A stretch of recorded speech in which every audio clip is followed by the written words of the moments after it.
डोंबिवलीतल्या या ग्रामदैवताला 100 वर्ष पूर्ण झाली आहेत आणि एखाद्या ग्रामदैवतेला कुठल्या देवस्थानाला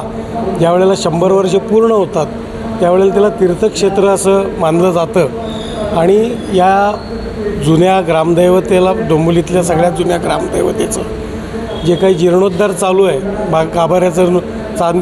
गाभाऱ्यात चांदी बसवतो आहे आम्ही, त्याच्यानंतर इतरही काही सुशोभीकरण करतो आहे जे पुढच्या 100 वर्षासाठी पुढच्या पिढीसाठी या मंदिराची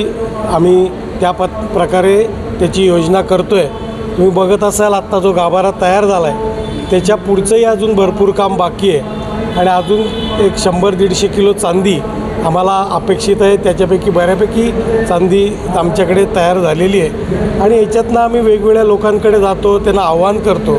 आणि आज मंत्र्यांच्या माध्यमातून असं एक आव्हान केलं गेलं आणि नगरचे एक थोर दानशूर व्यक्तिमत्व सुमितजी यांनी आज आपल्याला 30 किलो 900 ग्रॅम एवढी चांदी आपल्या मंदिराला भेट दिली। आज मंदिराच्या सर्व विश्वस्तांतर्फे